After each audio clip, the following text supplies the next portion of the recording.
How many of you found yourselves Googling special master on Monday evening?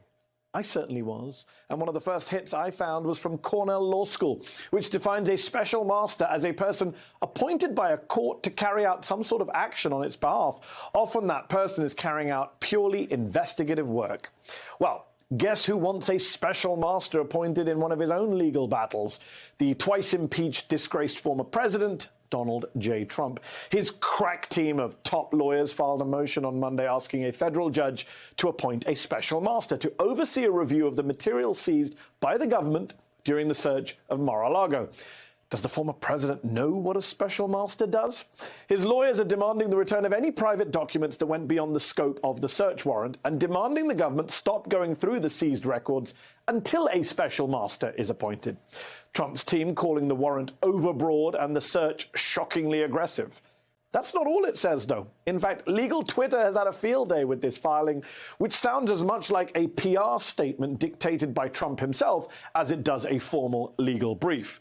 On the very first page, for example, the filing says, quote, "Politics cannot be allowed to impact the administration of justice." Hear, hear. But it's immediately followed by President Donald J. Trump is the clear frontrunner in the 2024 Republican presidential primary and in the 2024 general election, should he decide to run.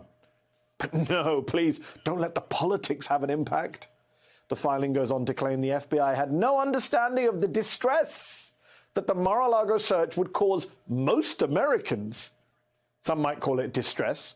Others might call it, I don't know, glee, tomato. And if you still have the capacity to be shocked by Donald Trump, the filing lays out a message the former president himself sent to Attorney General Merrick Garland, a message that had been leaked in part to the New York Times earlier this month, but now appears in full in Trump's own legal filing. And I quote, "President Trump wants the Attorney General to know that he has been hearing from people all over the country about the raid. If there was one word to describe their mood, it is angry. The heat is building up. The pressure is building up. Whatever I can do to take the heat down, to bring the pressure down, just let us know." In my view, and in the view of anyone who knows anything about how Trump speaks and acts, that is a not-so-veiled threat against the Attorney General and the United States government from the twice-impeached, disgraced former president. It's right there, out in the open, in court, in fact. So the big question remains, why? Why press the AG on bringing down the heat and the pressure? Well, a new report from the New York Times might give us some clues. Multiple people briefed on the matter tell the Times that the government recovered more than 300 documents marked classified from Mar-a-Lago since Trump left office. Half of those classified documents were recovered last January, returned by Trump a year after he left office, 8 months before the Mar-a-Lago search. But those documents weren't just classified. They were categorized at levels that suggest they contain some of the nation's biggest secrets. That's according to a letter from the National Archives to Trump's lawyers. It was first published by the website Just the News, owned by conservative John Solomon, who's one of Trump's representatives to the archives. In the letter, the archive says it found material classified up to the level of top secret and including sensitive, compartmented information and special access program materials. Think of that. Some of our nation's biggest secrets, with all the national security implications, just sitting in Trump's Florida resort home where all sorts of people come and go, and not with the National Archives, where they were legally supposed to be. It's no wonder the FBI and the DOJ were so keen to retrieve the remaining documents at Mar-a-Lago, some of which were returned in June, and the rest seized in the Mar-a-Lago search 2 weeks ago. As the New York Times points out, the extent to which those documents remain there led officials to suspect they may have been improperly handled. And Trump was no bystander in all of this. In fact, when it comes to that first batch of docs retrieved in January, people familiar tell the Times Trump went through the boxes himself in late 2021, according to multiple people briefed on his efforts before turning them over. But that's not all. In June, the DOJ subpoenaed the Trump Organization for Mar-a-Lago surveillance footage of the hallway outside the storage room for these classified documents. The Times' sources say while much of the footage showed hours of club employees walking through the busy corridor, it also revealed people moving boxes in and out, and in some cases appearing to change the containers some documents were held in.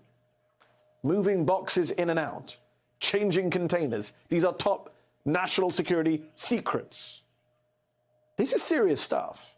Even Fox and Friends wanted answers from Jared Kushner on Tuesday morning. Why would the former president have that many classified things at Mar-a-Lago? So I'm not familiar with what exactly the contents were. I just think you have to be very careful with what you read and obviously just wait for the facts to develop. You know, people are out there, you know, accusing you of all these crazy things, and you have to prove that those things didn't happen. But hold on. By submitting this filing in court, Trump once again just admitted that he was in possession of classified documents that we now know numbered in the hundreds. I'm not a lawyer, but as legal strategies go, that seems to be, how should I put it, exceedingly dumb. Trump and his cronies keep insisting without, any evidence or the law on their side that Trump managed to declassify the seized documents before he left office, that he had some kind of standing order to do so. But if that's the case, then why is there no mention of him declassifying them in Monday's filing? Trump says if the DOJ or National Archives wanted them back so badly, all they had to do was ask. Spoiler alert, they did, multiple times. Trump lashes out at the FBI for allegedly planting evidence, yet offers no evidence of his own to back up that claim. If any of this were true or even defensible, justifiable, then why is Trump not on the airwaves, where he loves to be, explaining himself? Why is he not calling into friendly right-wing media outlets to say exactly why he had the hundreds of files and provide the evidence that is lacking? The truth is, his defense keeps changing because he knows he has no defense. Joining me now is Jennifer Taub, a professor at Western New England University School of Law and author of the book Big Dirty Money, Making White-Collar Criminals Pay. Also here is Asha Rangappa, a former FBI special agent and assistant dean at Yale's Jackson School of Global Affairs. Thank you both for joining me. Asha, let me start with you. In terms of national security, how big a deal are these new revelations about Trump taking the highest possible classification of documents to his resort home in Florida? To just give a reference point, if we can go back to Butter emails, Hillary Clinton had 5 classified documents on the server in her emails, and that was in the course of doing normal government business with other people who were authorized to receive classified information. And remember that at the time, that was considered to be a major security risk and vulnerability. We're talking now with all of the material that's been recovered so far, over 1,000 classified documents at the highest levels of classification. So I don't even know how the intelligence community is going to really assess the damage that might result from this. This is compromised methods and sources, potentially putting actual lives in danger, letting our adversaries know about our capabilities. So these are all the things that the intelligence community has to consider, given that all of these documents were basically available, apparently, to anyone who could have been walking by and had a camera. Yeah, I'm glad you put that in the but her emails context, because that is very useful to put it side by side. Jennifer, you're a law professor. What would you say to your students about the quality and the nature of Trump's legal filing in court on Monday? What grade would you give it? It's funny you should ask that. I mean, I don't think I would, I would tell the student to revise and resubmit it, but actually, what I would tell students about this filing, there's this old adage you may have heard, Maddie, if the law is on your side, you pound on the law. If the facts are on your side, you pound on the facts. If you don't have either the law or the facts supporting your argument, you just pound on the table. And that's what this is. This is pounding on the table, trying to draw attention away from, I think, what's really going on here. And let's not be coy. It seems to me, let me just go out on a limb here, he was hanging on to those highly top secret documents for a reason, because he was going to monetize them if he has not already done so. I mean, I don't want to give this guy the benefit of the doubt anymore. We've seen his entire life. Everything is about money for him. That famous exchange he had with the folks at Spy Magazine, where he was like, it went back and forth with letters, and he kept sending these receipts in just to get that last penny. His son even said, claimed he wasn't racist. He doesn't see any color. He only sees green. Donald Trump saw green, and that's why he kept these documents. And if you assume that, and this is the assumption I'm going on, okay, it's not proven, of course he's going to do everything he can right now to distract and try to get the American public on his side, because he knows the feds are onto him. It's interesting, as you say, it's your assumption. It's an assumption based on years of Trump's behavior. I get it.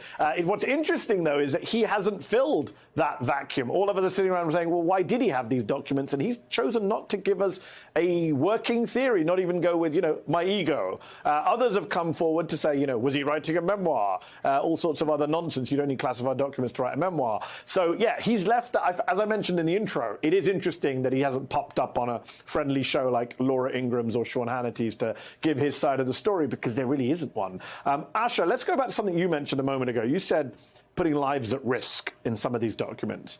And I find that really interesting because Trump and some of his allies say, well, he had a standing order. The documents removed from the Oval Office taken to the residence, they were deemed to be declassified the moment he removed them. That is the argument that they put forward. First of all, it doesn't work that way. That's not how declassification works. But let's pretend it did. Let's say Trump had the power to just make anything declassified. Does that mean it's okay for him to do it? Does that mean it's okay for him to reveal the names of, I don't know, undercover CIA operatives working abroad, automatically declassify them, have journalists or members of the public just, FOIA them and ask freedom information? Let's get the list of all the undercover CIA. That would be a major scandal in and of itself if a president just said, hey, I'm going to reveal all of our nation's secrets, just put them out on the internet or whatever it is. Yes. So I think it's important to just emphasize at the outset that the legal liability that Trump has goes beyond the classified documents. Yes. Any official document he has is a stolen government official document and stolen property. So he's on the hook for those. With regard to the declassification, I think the point that you're trying to make, Mehdi, is that declassifying anything doesn't change the underlying nature of the information. Classification is just shorthand for the danger that that information could pose to the United States if it's released. And so changing the name on it, a rose by any other name smells as sweet, a declassified document can still be dangerous. And I think that, whatever he did, that doesn't change the fact that nuclear secrets, for example, are things that we still want to keep secret.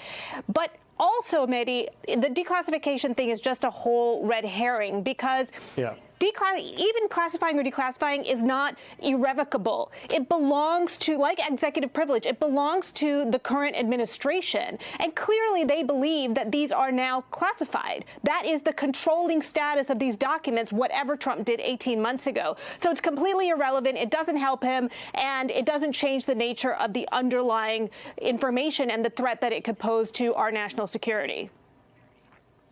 Yeah, I'm old enough, Asha, to remember the original Mission Impossible movie in the mid-1990s where they were all trying to stop the knock list from getting out. Apparently, it just needed to go to Mar-a-Lago, and then it was fine because it would be automatically declassified. Jennifer, this isn't, of course, Trump's only legal battle in relation to these documents. There's the Georgia election interference probe in Fulton County. There's the DOJ's January 6th probe. There's the civil case in New York. And you've got Alan Weisselberg, the former Trump Organization CFO, pleading guilty to tax fraud. Some people might say, well, we've been here before. Nothing will happen. Trump always gets away with it. But do you think an indictment could be coming? I absolutely do think an indictment could be coming. Friends of mine who have connections with the Justice Department expect it. Apparently, there might even be a pool, 30 to 60 days. I don't know when it's going to happen. Maybe it will be after the midterms. And I do think Merrick Garland's Justice Department is going to go first before Fani Willis, and I think she will be next. And as Asha mentioned, and hi, Asha, it's so nice to be on with you. As Asha mentioned, classification, it's not relevant for national security purposes. It's also not relevant for legal purposes. And I'm sure you've gone through this many times before, but the three statutes that form the basis of the probable cause warrant deal with any kind of information under the statute. It doesn't matter what the classification was. But yes, the walls have been closing in on Donald Trump for years. But the trouble with these kinds of walls, when you're a wealthy, white, wealthy, well-connected man, is that those walls move very, very, very slowly. But they're getting closer and closer. And I think we will see an indictment. And then we'll have to see what happens next. I imagine there'll be some kind of conviction. I don't think he will, though, be incarcerated. I mean, I hope to be proved wrong, but I personally, I still don't see it quite happening. Those walls have been moving for 4 decades, and they move even slower than you say they do. But I hope you're right, Jennifer. Asha, let me ask you this. In this filing, Trump basically admits he told the AG, people are angry. The temperature is high. I can dial it down. It was basically, you scratch my back and I won't set the country on fire. A remarkable admission in his own filing when you think about January the 6th and the other things he's accused of, like inciting violence. Yes, Mehdi. I mean, he admitted to a lot of that filing was super weird. He admitted to a lot of things. I would say that was very strange. And in fact, he tried to suggest that the Attorney General giving a press conference, which was largely in response to Trump making public claims that were inaccurate and false about the search, he kind of tried to use that against the Department of Justice to say that this is something that, the Department of Justice never does. See, he gave a press conference, which he never does. But the bigger admission in that filing, just to be clear, is that he tries to make this claim. I mean, this is reading this filing very generously, by the way. He tries to say that this search was overbroad. The FBI collected too much stuff, and I need to get a special master to sift through this and to identify what in there is covered by executive privilege, because, that is stuff that the FBI can't take. Executive privilege is by definition a presidential record, which means that it is by definition evidence of a crime, precisely what that search was there to recover. So in this filing, Trump was also admitting that he had contraband and evidence of a crime at Mar-a-Lago. I mean, he basically said that to the court. And Asha, before we run out of time, one last quick question. You're a former FBI agent. I have to ask, on Tuesday morning, 2 men were convicted in the plot to kidnap Michigan Governor Gretchen Whitmer. This is a plot that wasn't prosecuted at the first trial. Jury couldn't agree on it. That's when the right went to town. President Trump called it fake very recently. The MAGA movement have said this was all an FBI false flag. But yet 2 men were convicted, according to prosecutors, of trying to start a civil war by kidnapping Gretchen Whitmer. We're in a very dark place right now, a very dangerous place when it comes to civil violence and domestic terror, aren't we?